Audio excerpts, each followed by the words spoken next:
All right, so we're diving into this Kailash Mansarovar Parikrama that you've brought to us. Sounds pretty intense, right? Not just some walk in the park. This is a serious high-altitude trek, Yeah. in the Himalayas, no less. Yeah, not your average hike, that's for sure. And it's not just the physical challenge either. This trek, it's a pilgrimage route. Think centuries of spiritual significance baked right into the path. Wow. So, like, every step you're following in the footsteps of, I don't know, countless others who've sought something bigger than themselves. Exactly. And what's really interesting is that it's not just one religion either. This trek resonates with Hindus, Buddhists, Jains, Bon practitioners, like all on the same path. That's fascinating. A Sure. real melting pot of spiritual seeking, all coming together in this one incredible place. Now, you're thinking of tackling this with a group called MI Adventures 23, right? Yeah.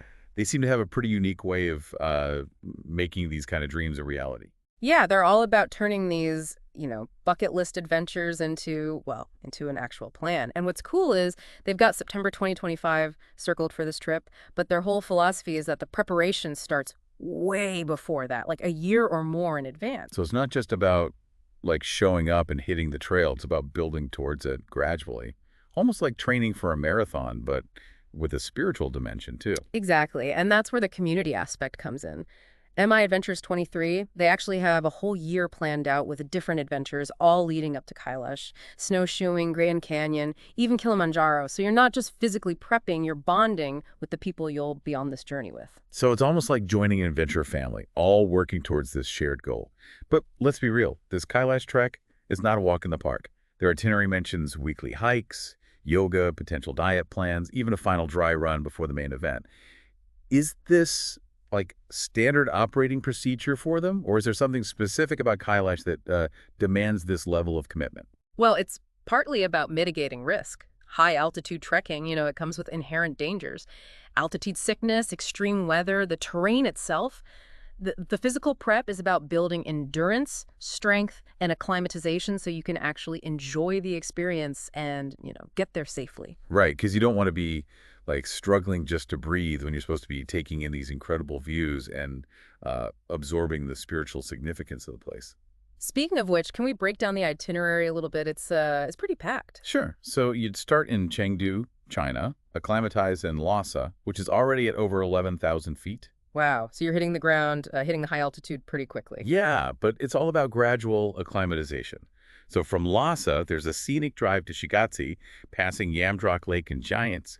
And then get this, they even squeeze in a trip to Everest Base Camp. No way. Everest Base Camp, that's like what, over 17,000 feet? Are they worried about like overwhelming people with altitude right off the bat? It's all carefully planned, trust me. Each stop, it serves a purpose both for acclimatization and experiencing the culture. It's like a carefully orchestrated ascent. And then finally, you reach Durchin, the gateway to the Parikrama itself. So that's where the real adventure begins. Exactly. You actually drive around Lake Mansarovar first, which is itself at over 14,000 feet, stunningly beautiful. And then the main event, the 3-day trek around Mount Kailash, culminating at Domala Pass. And Domala Pass, that's the highest point, right? Over 18,000 feet. You got it. And let me tell you, standing at Domala, wind whipping around you, prayer flags snapping, Mount Kailash towering above, it's a moment that stays with you. I bet. So it's more than just a physical challenge, it's this deeply spiritual experience too. And from what I've seen in the materials, it's not just the trek itself. You get to experience these like incredible cultural things along the way. Monk debates, stunning views, the north face of Everest. It's sensory overload in the best possible way. You're engaging all your senses, immersing yourself in the beauty and the spirituality of the Himalayas. And that's where I think MI Adventures 23's approach really shines. They're not just guides, they're facilitators of this whole transformative experience. So what sets them apart from, just booking a standard tour? Is it mainly the community aspect or is there more to it? It's the personalized support. They do these pulse checks, making sure everyone's okay. It's not one size fits all. They really tailor their advice and guidance, making sure everyone feels supported and prepared. Okay, so that's a big plus, especially when you're taking on something as challenging as this. What about the gear? I mean, most people don't just have like high altitude trekking equipment lying around. Do they provide guidance on that front? Oh, absolutely. They have gear review sessions where they go over everything, layering strategies, boot selection, the whole 9 yards. They even help you navigate the brands, like La Sportiva, Rab, stuff that's built for high altitude performance. So they take the guesswork out of it, which is great for someone who might not be a seasoned trekker. Right. But all this support and expertise, it comes at a cost, right? Yeah. What are we looking at financially for this adventure? All right, let's break it down. So their coordination fee is $150. That gets you access to all their planning, prep, support, the works. And then the countryside trip itself, that's $3,150. But, keep in mind that's based on double occupancy and a minimum of 16 people. Okay, so that's for like all the in-country stuff. Yeah. What about flights, and all the other little expenses that always seem to pop up? Yeah, so airfare, you're looking at, I'd say, anywhere from $1,400 to $2,500, depends on where you're flying from and, how early you book. And then trip insurance, miscellaneous stuff, figure another $1,100 or so. So all in, we're looking at around, what, $6,900, give or take? Which, I mean, it's a significant investment, no doubt. But considering it covers this, this incredibly unique, potentially life-changing experience, it kind of makes sense. Now, let's get to the heart of this journey. It's not just about, like, the physical challenge, right? It's a pilgrimage, a journey of faith for many. So let's unpack that a bit. What is it about the Kailash Mansarovar Parikrama that draws people in on that spiritual level? Right, so if we zoom out a bit, Mount Kailash and Lake Mansarovar, they hold this really profound symbolism across these different religions we've been talking about. Like for Hindus, Mount Kailash is literally the abode of Lord Shiva. And on the Parikrama, it's a path to liberation, to breaking free from this cycle of rebirth. Think of the energy that's been poured into this place, over millennia by devotees seeking that spiritual enlightenment. Yeah, you start to get a sense of the weight, the history this place holds. Yeah. What about for Buddhists? What's the significance for them? So for Buddhists, Mount Kailash represents Mount Meru, which is, in their cosmology, the center of the universe. So the trek becomes this path to enlightenment, a way to purify negative karma, accumulate merit. It's about pushing your limits, both internal and external, to reach this higher state of consciousness. So even though the specifics, the rituals and beliefs might differ, there's this shared thread of spiritual cleansing. Yes. Of seeking this deeper connection, right? It's fascinating how one place can hold such profound meaning for so many different people. Absolutely. And even for Jains, the mountain is associated with Rishabhadeva, their first Tirthankara, who attained liberation there. It's a place of immense spiritual significance for them, too, this marker on the path to awakening. And then they got the Bon religion, which predates Buddhism in Tibet. Yeah. What's their take on this sacred mountain? So for Bon practitioners, Mount Kailash is like the soul of their tradition. It's where their founder, Tonpa Shenrab, descended from heaven. It's like, stepping back in time, connecting with this lineage that's been preserved for centuries. So you're walking through layers of history, of faith on this journey. Makes you wonder about the people who actually undertake this pilgrimage, Is it mostly like seasoned trekkers, deeply religious folks, or a mix of both? It's really a mix. You'd be surprised. Some are drawn by the spiritual aspect, for sure. Others, they're attracted to the challenge, the beauty of the Himalayas. And then there are those who experience a beautiful blend of both. Like they're seeking this physical and mental test, but also this yearning for something deeper, a spiritual connection. It's the human element that makes this so captivating, right? Imagine the conversations, the shared struggles, those moments of awe. Must be quite a bonding experience. It definitely creates this unique camaraderie. You're not just trekking with a group, you're sharing this experience that transcends cultural and religious boundaries. It's about human connection, shared purpose in this truly awe-inspiring setting. And that's something, MI Adventures 23 really emphasizes, building that sense of community from the very beginning. Yeah, which makes a lot of sense, especially when you consider the sheer challenge involved. Now, stepping back a bit to the practicalities, we've talked about the altitude, the terrain, the spiritual significance. But in terms of, like, physical shape, what do you really need to be in to even consider this? Right, and that's where MI Adventures 23's focus on preparation really comes into play. They don't just, throw you to the wolves. Their training plan is designed to build endurance, strength, and crucially acclimatize you to the high altitude. It's not just about being fit, it's about preparing your body for the specific demands of high altitude trekking. Right, because altitude sickness is nothing to mess with. It can be debilitating, even dangerous. So what specific steps do they take to make sure participants are properly acclimatized? So their plan incorporates these gradual altitude increases, like they're pretty rigorous about it. Weekly hikes, mandatory endurance hikes, even specific altitude hikes built in. It's all about minimizing the risks. So pushing your limits, but in a safe and controlled environment.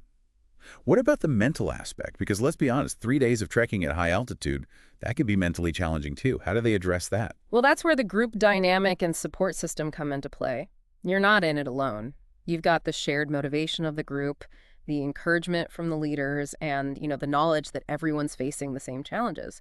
It's about fostering teamwork, camaraderie, knowing you have a support system when things get tough. I can imagine those shared experiences, those moments of pushing through difficulty together. They must create a pretty strong bond. It's almost like a shared pilgrimage, even for those who might not be approaching it from a strictly religious perspective. Absolutely. And that's what sets it apart from just doing a solo trek. There's this shared purpose, this sense of collective achievement that adds another layer of meaning. It's a transformation that happens on an individual level, but also a group level. Now, let's not forget about the gear. We touched on it earlier. But what kind of equipment do you actually need for a trek like this? We're talking high altitude, potential extreme weather, carrying everything you need for days. Yeah, this is where their gear guidance is really crucial. They have these review sessions, where they cover everything you'll need: clothing, footwear, backpacks, sleeping bags, the works. And they don't just give generic advice. They have specific recommendations based on, their experience and the terrain and conditions you'll be facing. Which is so helpful, especially for someone who might not be like a super experienced trekker. Takes away the uncertainty, make sure you're properly equipped. Yeah. Sounds like they go above and beyond. They do. And they're all about finding the right gear for you, considering your needs, budget, experience level. They want you to feel confident, prepared for the journey ahead. Okay, so you've got the physical and mental prep down, gear sorted, visas secured. What about the Parikrama itself? Can you paint a picture for our listener? What can they expect to see, to feel, to experience along the way? Imagine trekking through these stark, rugged landscapes with towering snow-capped peaks all around you. The air is thin, every step requires effort. But with each step, you're moving closer to something profound. It sounds both challenging and exhilarating. What else, what details make this trek, truly unique? Well, you're passing prayer flags fluttering in the wind, ancient monasteries clinging to the mountainsides. You encounter pilgrims from all walks of life, each with their own story. The landscape is breathtaking, but it's that human element that really brings it to life. It's like stepping back in time, right? Yeah. Into this world where spirituality and nature are just completely intertwined, a real escape from the modern world. Exactly. And at night, under a sky just ablaze with stars, you feel this sense of awe, of connection that's hard to put into words. It's humbling, realizing your place in this vast universe. You're making me want to book a flight right now. But seriously, this is more than just a trek. It's this journey that engages all your senses, this total immersion, an experience that stays with you long after you return home. It's about stepping outside your comfort zone, Yeah. challenging your limits, opening yourself up to new experiences. And who knows, you might even discover something about yourself along the way. That's the beauty of it, right? Yeah. It's not just about the destination. It's about the transformation that happens along the way. As we wrap up this part of our deep dive, I'm curious, what stood out to you the most about this whole Kailash Mansarovar Parikrama? Like, what captures its essence for you? For me, it's the convergence of the physical and the spiritual. It's not one or the other. It's this interplay between the two that makes it so unique. You're pushing your physical limits while simultaneously embarking on this spiritual quest. It's a really harmonious blend of challenge and introspection. And it is fascinating how it blends those two seemingly opposite things. But as we keep digging into this Kailash Mansarovar Parikrama, there's this one element that's kind of crucial that we haven't really touched on yet. It's the impact of this journey, this whole experience on the region itself. You're right. We need to consider the footprint, both environmental and cultural, that a trek like this leaves. It's a delicate balance, right, between experiencing this amazing place and making sure it's preserved for everyone who comes after. For sure. So let's talk about responsible travel. What are some things someone should keep in mind when they're planning to embark on this Kailash Mansarovar Parikrama? Well, the first thing that comes to mind is the environment. We're talking about a fragile ecosystem here, high altitude, and the more trekkers you have coming through, the more strain it puts on the environment, especially waste disposal. That becomes a big issue. Right, because you're not exactly going to find like trash cans and recycling bins along these ancient pilgrimage routes. Exactly. So responsible trekking practices are absolutely essential. Packing out everything you pack in, sticking to the designated trails, to minimize erosion, being mindful of water usage. It's all about leaving as little trace as possible. And it sounds like MI Adventures 23, they're on board with that. Their emphasis on prep and gear, I bet that includes, minimizing your impact. Definitely. They talk about expectations management. So, Mm. part of that is probably educating folks on responsible trekking etiquette, fostering that respect for the environment, right? Right. So it's not just about, conquering the mountain. It's about being a responsible guest in this incredible place. And beyond the environment, there's the cultural aspect too. I mean, we're talking about a region with deep spiritual beliefs, traditions that have been, passed down for centuries. Mm. How can someone approach this journey with respect and understanding, for that? It starts with humility, recognizing that you're a guest in this environment, in this culture. So, dressing modestly, being mindful of local customs, interacting with people respectfully. It's about observing and learning, not imposing. And I imagine that extends to things like photography too. Mhm. Always ask permission before you, snap a picture of someone. Absolutely. And be mindful of the sacred sites. Not everything needs to be photographed or blasted all over social media. Respect the sanctity. Yeah, good reminder that we're not just, on a trek. We're entering this space that holds deep meaning for so many people. It's about mindful engagement, not just like ticking off a box on your bucket list. Exactly. And that brings us to another important aspect, the economic impact. You want to make sure that the benefits of tourism are actually reaching the local communities, not just, lining the pockets of foreign tour operators. Right, because the goal shouldn't be to exploit the region for profit. It should be to contribute to its well-being, Yeah. right? To empower the local communities. Yeah. Exactly. So supporting local businesses, hiring local guides, making sure wages are fair, it's about creating a sustainable relationship, a mutually beneficial one between tourism and the local culture.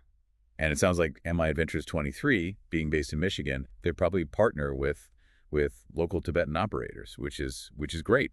Keeps those benefits within the community. That's a really good point. Highlights the importance of, choosing tour operators who are ethical, who are contributing to the well-being of the places and the people they work with. It's responsible tourism. So it's about the whole picture, right? It's not just the physical and the spiritual journey. It's about being a conscious traveler, engaging with the culture, the environment in a way that's both respectful and beneficial. It's about leaving a positive impact even after you've, packed up and gone home. Couldn't have said it better myself. It's about embracing the transformative power of travel, but also making sure that our presence adds to the places we visit. It doesn't take away from them.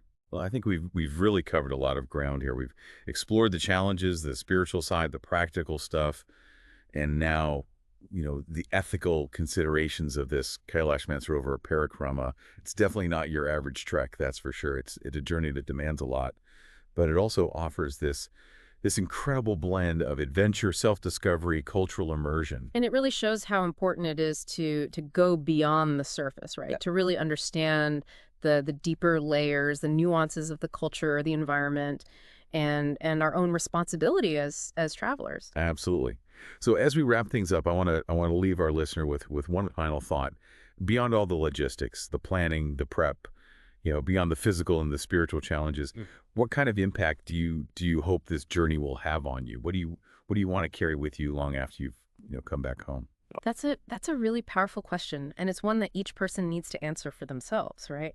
This journey, it can be transformative, but the transformation itself, it's deeply personal. What will you discover about yourself, your beliefs, your place in the world? That's the real adventure. What a beautiful way to sum it up. It's a reminder that the most profound changes, they often happen outside our comfort zones, in the Right. heart of challenges, amidst the beauty of nature. Thanks for joining us on this deep dive into the Kailash Mansarovar Parikrama. May your own journeys be filled with wonder, discovery, and a deep connection to the world around you.